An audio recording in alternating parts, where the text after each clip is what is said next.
Ya, nah orang kita itu tadi kan karena sudah lepas budaya yang ditanamkan oleh orang tua, ya, sehingga akhirnya dia tidak memiliki ya istilah kebanggaan akan benar budayanya. Ya. Kita lupa sebagai manusia Jawa, manusia kita pribumi. lupa sebagai manusia Jawa, manusia Melayu, manusia pokoknya lupa semuanya lah. Jadi di situ. Ngeri. Ya. Nah, 2 pertanyaan terakhir Pak Kojim soal sejarah terbentuknya NU Muhammadiyah itu dulu bagaimana gitu. Itu satu. Yang kedua, cerita tentang Nyi Roro Kidul itu munculnya sejak kapan gitu. Karena dengar-dengar kan dulu nggak ada cerita soal itu, tidak ada gitu. Terus sekarang menjadi belief banyak orang khususnya di Jawa. Itu bagaimana menurut Pak Kojim? Ya, nanti akan saya tambah dengan yang siapa pribumi itu. Ya. Pribumi ya. Lupa saya.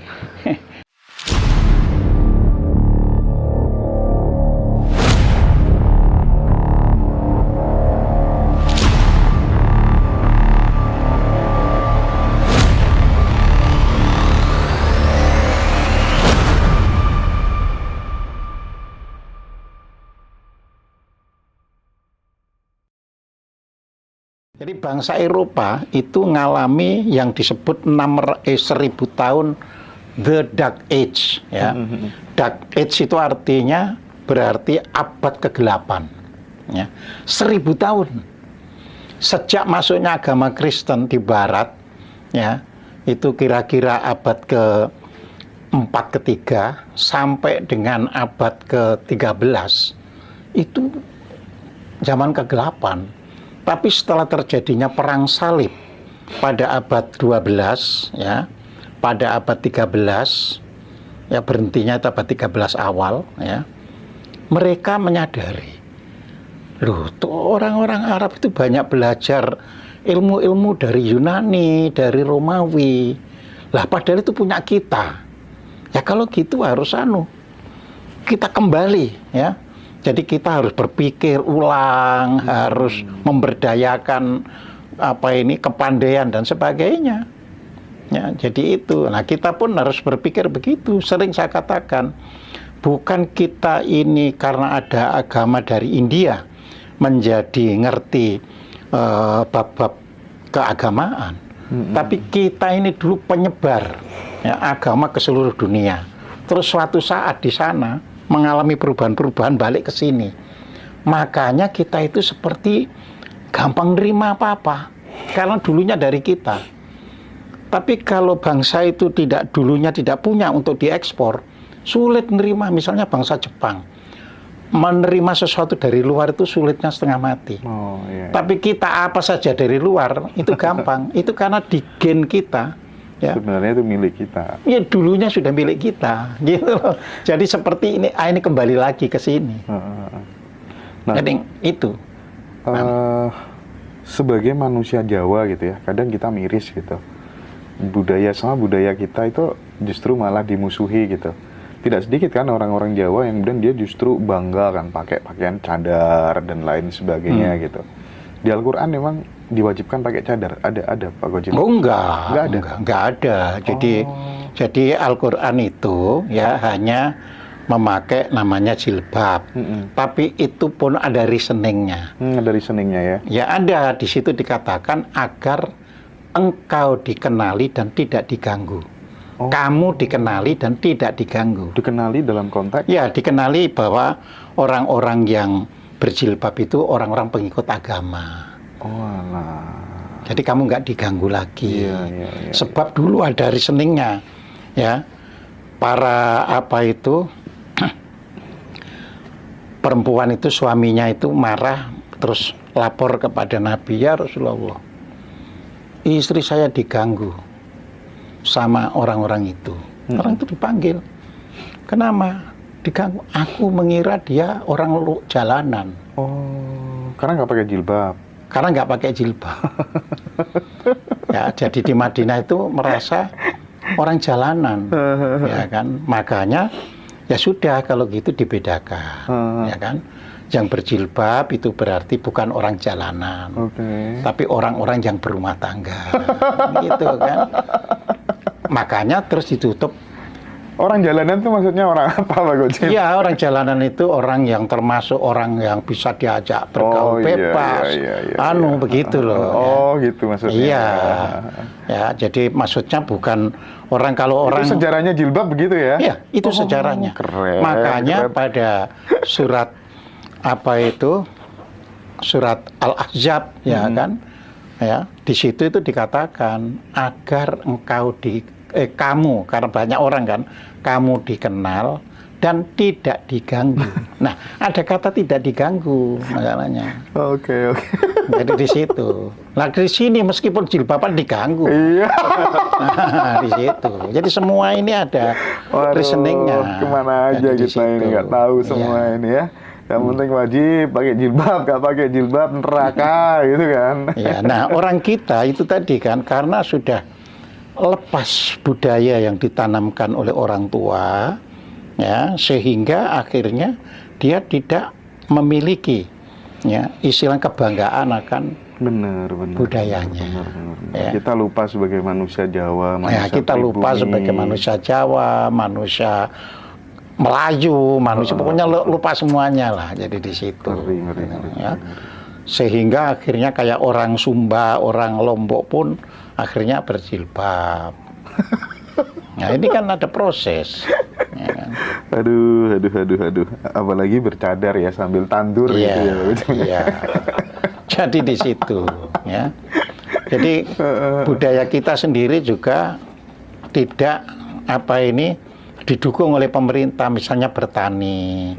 Lah kalau bertani itu kan kalau didukung oleh pemerintah dengan segenap unsur budayanya kan orang akhirnya menjalankan namanya bertani ya otomatis harus pakaian yang gampang untuk ini ya tidak sampai kesulitan pada waktu di tengah sawah ya dan pakai juga kayak orang-orang Vietnam itu topinya itu lebar-lebar itu supaya tidak kepanasan dan bajunya pun baju-baju yang istilahnya praktis untuk bekerja ya seperti itu. Oke.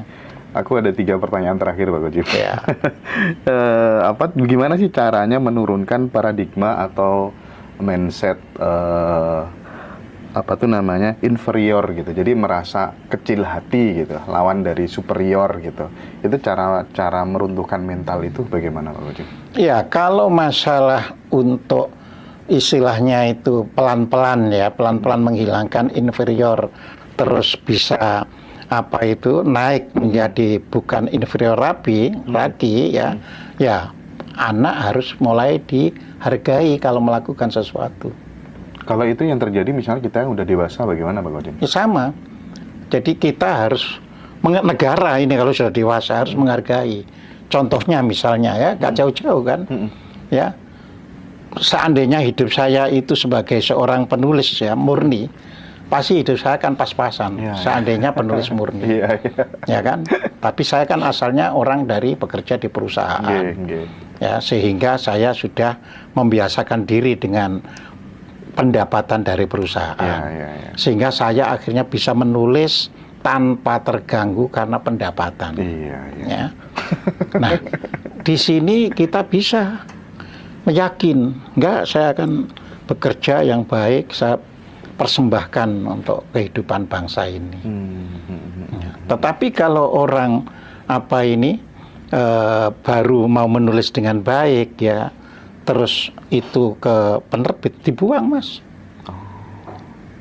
Jadi penerbit itu kalau orang tidak dikenal sama sekali, buang ya? Ya dibuang. Nggak peduli tulisannya. Iya nggak peduli, karena kan nanti habis mencetak itu berapa puluh juta, nggak laku. Benar. Ya. Jangankan orang ini ya, ada teman yang mencetak ya kan, pada waktu kampanye 2024 itu yang Prabowo buku itu loh. Kayak kehebatan Prabowo itu loh ya. Itu teman saya itu yang nyetak itu. Ya. Dijual nggak laku. Nah, bayangkan ya. Jadi dia anggap ya sudahlah itu sumbangsih aja. Jadi kan seperti itu. Ya. Jadi mendidik orang dewasa ya dihargai. Dihargai. Lah kita kan nggak bisa menghargai. ya. Nah, kalau misalnya saya ini di bangsa anu, ya, oh itu kalau tulisan sudah dihafal, anu itu dijunjung tinggi. Iya, iya, iya. Tapi kan nggak ada. Mana ini tulisannya Pak Kojim di Iya. kampus-kampus luar negeri banyak, tapi iya. malah di Indonesia sendiri. Nah, kan di Indonesia sendiri kan itu. Parah ini bangsa. Nah, tapi karena saya sendiri sudah bisa menapaki hidup nggak kepikiran kan gitu kan. Tapi yang saya sampaikan ini kan untuk orang lain. Iya, iya, iya. Ya tentu kesulitan kalau dia mau maju tapi nggak ada orang yang menghargai. Ya. Ya, kan? Silakan teman-teman yang mau cari buku-bukunya Pak Kojim bisa lewat kita, nanti hubungi nomor di bio ya, atau di nomor admin biasanya. Nah, 2 pertanyaan terakhir Pak Kojim soal sejarah terbentuknya NU Muhammadiyah itu dulu bagaimana gitu. Itu satu. Yang kedua, cerita tentang Nyi Roro Kidul itu munculnya sejak kapan gitu. Karena dengar-dengar kan dulu nggak ada cerita soal itu, tidak ada gitu. Terus sekarang menjadi belief banyak orang, khususnya di Jawa. Itu bagaimana menurut Pak Kojim? Ya, nanti akan saya tambah dengan yang siapa pribumi itu. Ya. Pribumi ya. Lupa saya. Jadi begini Mas ya, kita tahu ya, guru dari Kiai Haji Hasyim Asy'ari dan Kiai Haji Ahmad Dahlan. Ya pada waktu itu Pak Kiai Haji Ahmad Dahlan namanya kan bukan Ahmad Dahlan tapi Darwis, Ahmad Darwis. Ahmad ya. Darwis. Iya, ya. Nanti diganti Dahlan kan dari situ. Nah, itu sama. Pada mulanya belajar pada Kiai Haji Muhammad Saleh Darat. Nggak ada persoalan mau satu guru. Ya. Terus kemudian ketika berguru ke Mekah juga pada guru yang sama. Hanya saja yang satu tertarik kepada hal-hal yang bersifat tradisional, itu Kiai Haji Hasyim Asy'ari. Nah, terus Kiai Haji Ahmad Dahlan lebih tertarik terhadap hal-hal yang bersifat sosial. Jadi yang satu tradisional, yang satu sosial. Nah, Kiai Haji Ahmad Dahlan lebih dulu untuk ini membangun organisasi sosialnya. Karena kan sosial tadi kan. Kalau yang tradisional itu memang masyarakat juga begitu, tinggal di anu aja kan, apa sih? Oh ada kebiasaan itu ya sudah itu. Kalau ini diciptakan, ya makanya diciptakanlah pertama sekolahan. Jadi isinya itu menciptakan sekolahan, terus memelihara anak yatim, ya kan, sama kesehatan. Ya. Jadi Muhammadiyah mula-mula berdiri untuk itu, ya sambil mengajarkan apa yang ini ditanamkan Islam untuk bisa mengikuti dakwah yang dilakukan oleh Muhammadiyah. Ya. Nah di sini mulai kan ada hal-hal yang sifatnya itu tidak wajib, ya tidak harus dilakukan seperti wajib, misalnya ziarah kubur. Jadi Muhammadiyah di awal tidak langsung itu kalau ziarah kubur itu bid'ah, tidak. Enggak gitu dulu. Enggak. Cuma tidak terlalu perlu dibandingkan ya mendirikan sekolahan. Iya. Jadi di situ mula-mula dan berjalanlah, ya kan. Akhirnya tahun berapa, 25 atau berapa itu Kiai Haji Ahmad Dahlan wafat. Ya kan, ya sudah penerusnya yang jalankan, ya kan. Nah, namanya penerus itu kan beda dengan kalau masih ada tokohnya. Kalau masih ada tokohnya, jangan ke situ dulu, ini dulu kan gitu kan. Begitu tokohnya sudah wafat, ya udah kita punya garis gini. Misalkan sholat, kita bisa langsung 11 rakaat saja, tidak harus 23. Pada mulanya Muhammadiyah nggak urusan itu.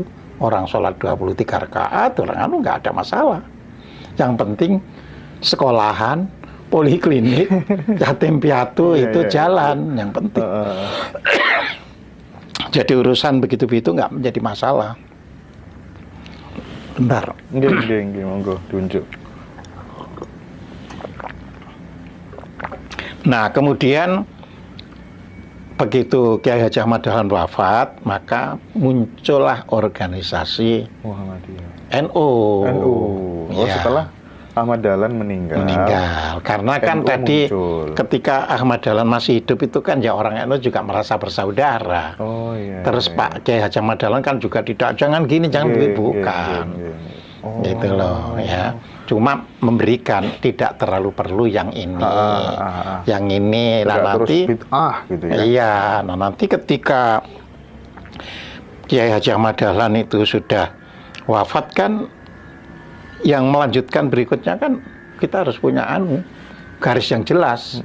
Regenerasinya itu harus punya garis yang jelas. Nah, mulai ada garis yang jelas itu, NU kalau gitu ini harus dibentengi.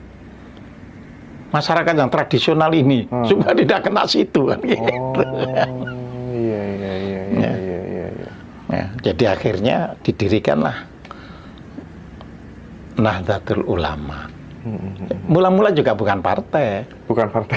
Bukan. Ya, organisasi sosial saja. Ya kan? Oke. Tadi yang sejarahnya Nyi Roro Kidul tadi. Ya, nah. Terakhir ditutup dengan Pribumi. Pribumi, ya. Nah, Nyi Roro Kidul, ya, itu kalau kita baca buku-buku kuno, ya tidak ada. Tidak ada. Ya, adanya adalah buku-buku sejak abad 18. Ya, itu kalau abad 18 artinya kan 1700-an. Ya. Nah, itu mulai menceritakan bahwa Panembahan Senapati itu, ya kan, itu istilahnya untuk menjaga keutuhan tanah Jawa ini menikah dengan Ratu Kidul, gitu kan. Nah, namanya kisah. Itu bisa kan? waham nggak? Apanya? Itu bisa termasuk waham nggak yang dialami Enggak, karena Panembahan? kisah itu kan hanya dilemparkan saja. Kalau waham kan pengakuan seseorang. Gitu. Itu hanya dilemparkan saja. Dilemparkan dengan misi saja, tertentu kan? begitu. Ya kan. Jadi tujuan Panembahan Senapati ya untuk menjaga supaya jangan sampai Lautan Selatan itu dimasuki oleh orang asing, dan itu fakta. Ya kan. Inggris baru masuk Australia itu abad 19. Ya, padahal Panembahan Senapati itu wafatnya akhir abad 16. Nah, dengan melempar isu bahwa menikah dengan Ibu Ratu Pantai Selatan itu tadi harapannya apa? Menjaga nasional. Karena yang utara itu sudah dimasuki Belanda, sudah dimasuki ya, dari Malaka kan sudah dimasuki Portugis. Nah, selatan jangan sampai kebobolan. Ya. Biar mereka merasa takut gitu, nggak masuk gitu. Loh, memang kan mereka sendiri kan akhirnya secara organisasi pasukan selatan kan kuat sekali masalahnya. Nah, itu apa ya istilahnya, itu pemberi wibawanya saja kan istilahnya. Tapi tentara di selatan itu kan tinggi sekali. Karena utara sudah jebol. Ya, kena sampai kali Nyamat nyerang pun kalah dan sebagainya. Utara itu kan sudah jebol. Ya, Belanda sampai bisa masuk Batavia pada tahun 1596. Padahal itu era akhirnya Panembahan Senapati. Jadi isu Ratu Pantai Selatan dilempar itu untuk menambah kewibawaan Panembahan Senapati. Iya, dalam memimpin negara. Oke. Jadi di situ. Nah, cuma kan segala sesuatu itu setelah terlalu lama, terus jadi mitos.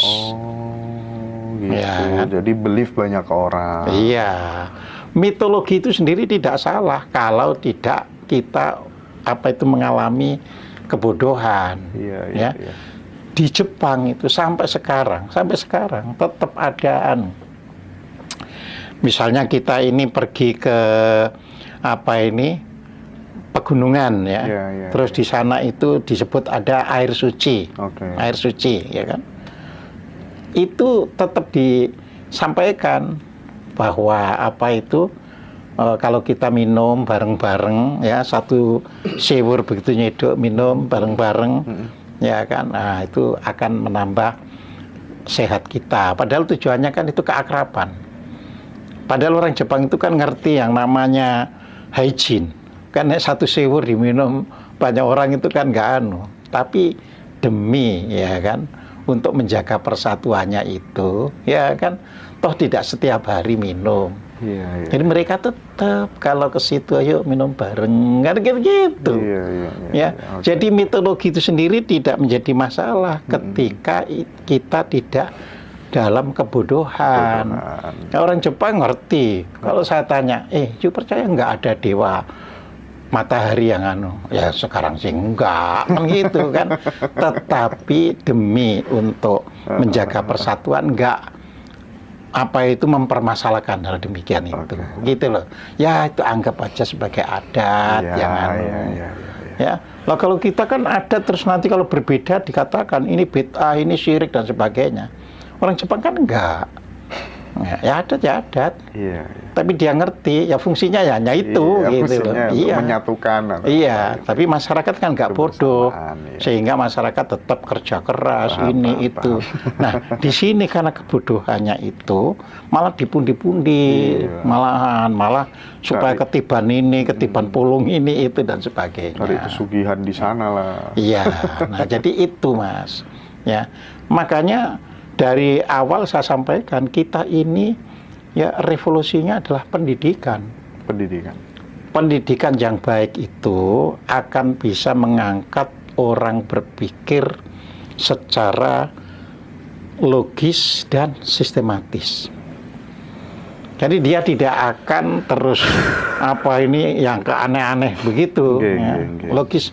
Jadi nanti dia kalau membaca ya ada legenda, ada apa itu mitologi gitu, dia akan cerna apa ya dulu nenek moyang kami ini. Nah, jadi kalau tidak pendidikannya tidak baik kan langsung dipercaya. Oh ini karena begini kan gitu. Padahal kalian dicerna dulu ya. Nah, sedangkan mengenai pribumi ini juga banyak disalahartikan. Ya, pribumi itu kan sering orang sampaikan bahwa oh ya itu penduduk asli ya. Sehingga kalau ditelusuri sekarang DNA orang Jawa ini pun sudah tidak Jawa.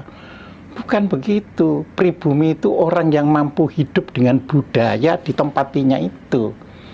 Ya. Misalnya orang Dayak ya. Itu pribumi. Karena dia sudah tidak ngakui lagi keturunannya siapa. Ya. Walaupun mungkin kalau di DNA kan mungkin banyak dari Cina, tapi mereka itu sudah asli budayanya hidup di Dayak itu, ya. Oh nenek moyang kami dulu nggak tahu dari mana, pokoknya kami punya ini, ya kan. Nah, ia disebut tidak pribumi ketika ia masih menyatakan, aku kan keturunan Cina, aku kan keturunan Arab. Nah itu tidak pribumi. Tapi orang bule sekalipun ketika enggak aku sudah dilahirkan di Jawa ya aku hidup sebagai orang Jawa, itu pribumi. Gitu loh. Nah ini yang harus dipahami. Jadi pribumi itu bukan karena DNA-nya, bukan karena keturunannya, tapi ia hidup bersama sesuai dengan budaya setempatnya. Ya. Itu kalau orang Surabaya, kan kalau dicek DNA gitu ya, termasuk sampean itu pasti cewampuran. Delok ini saja muka dan sebagainya itu ya. Kata saya ini pernah ngobrol dengan teman-teman yang dari wilayah selatan itu misalnya Jogja gitu. Kalau dasarnya pribumi itu seperti yang dituduhkan orang gitu kan. Yang jadi pribumi ya yang tinggal di Pacitan, tinggal di Gunung Kidul, kan jadi begitu. Ya. Padahal bukan itu, ya kan? Ya, tapi siapa yang menyadari sebagai orang Jawa? Siapa yang menyadari? Siapa yang menyadari sebagai orang Surabaya? Budaya Surabaya, ya. Jadi pribumi, ya. Makanya beda kan, misalnya ya nuwun sewu pendengar ini mungkin ada yang teman kita yang Cina tapi sudah Jawani atau sudah masuk Islam ya kan. Kalau di Surabaya banyak teman yang Cina itu sudah nggak mau disebut Cina itu ya. Jadi dia pribumi. Iya, enggak aki ke Surabaya loh. Gitu aku sunat loh, gitu itu ya kan. Lah itu sudah pribumi. Artinya di dalam pikirannya nggak ada untuk keluar dari itu. Jadi kalau ada perang ada apa ya pasti bela orang Indonesia. Itu namanya pribumi gitu loh. Ya. Jadi bukan juga karena nama saya Ahmad Khoджim berarti itu bukan pribumi karena nama Arab ya nggak bisa. Oke. Ya, saya nama dikasih orang tua saya. Iya. Sebaliknya zaman saya memberi nama anak lain lagi. Ya kan zaman modern ini anak itu namanya tambah nggak tahu ngambilnya dari mana karena kita ramu ini ya. Benar. Baik. Ya, jadi seperti itu Mas Hendra. Mantap, ya. Terima kasih sekali ya telah bersedia hadir ya memberikan wawasan pencerahan yang luar biasa. Tetap sehat selalu Pak Khoджim, terus menjadi orang tua. Ya, terima kasih Mas Hendra dan para netizen. Ya, kita juga selalu berpesan ya belajarlah dari hal-hal semacam ini. Jadi jangan terus menghakimi, jangan juga menilai. Ya nanti nggak pinter-pinter kalau menilai itu. Ya, tapi belajar apa yang dia omongkan sama yang saya pelajari cocok tidak, nggak cocok ya belum cocok kan tinggal gitu aja ya kan. Oke. Iya. Matur suwun Pak Khoджim. Sami-sami.